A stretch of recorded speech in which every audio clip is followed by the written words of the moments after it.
Go to priorities. I know you have a lot of things on the plate. Give us your top 2 or 3 priorities for this year. Sure, thanks.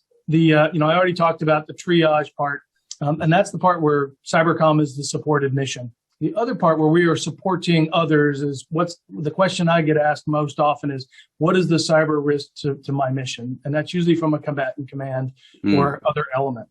So we have 45 different DODIN areas of operation, and essentially those that provision networks. And it's the folks that you would expect. All of the services. The combatant commands actually provision small portions of the networks themselves, usually in and around their headquarters. And then there's all the defense agencies for absolutely critical things like moving logistics, making sure healthcare is still there, that the financial operations still go. So harnessing all of those and understanding the risk and stitching together that story is our priority for this year. In order to do that, we're going to have to standardize some risk approaches in what we'll call security areas. And we need to do that in order to get after some of the speed, enhance the value that we provide to all of our mission customers, and then ultimately their mission success.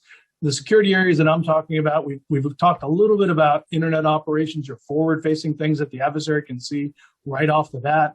We need to talk about and standardize risk approaches to our boundaries because we can't have unlimited variance. It would be helpful to be able to speed things up and make those decisions both internally and with our partners if we have common understanding of what those risks are. So we're going to spend a fair amount of time understanding and normalizing what we mean when we say this level of risk in these security areas. The others, we've talked, I think Ron talked extensively about endpoints and Microsoft. There's a whole lot of data to be had there and understanding where we need to take operational standards and apply those in addition to some of the policy standards that will help understand so we have a defense in depth that is meaningful, continuous, and doesn't have gaps.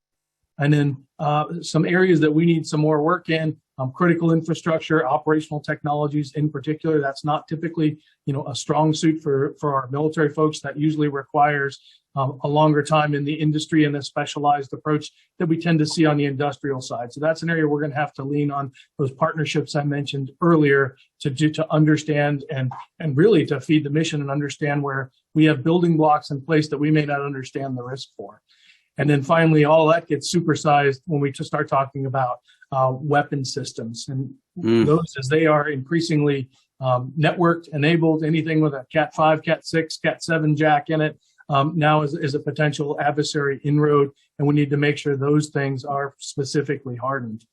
Sterling mentioned in his comments, that the pieces that we see, and I would say it's the anomalous behavior and crashing on the security ops and the net ops side. Things don't present themselves as, hey, I'm the adversary or I'm last night's configuration error. They present themselves simply as anomalies, and both teams have to crash on that. So that's a theme that we're going to continue to work on throughout the year. Thanks for mentioning that, Sterling.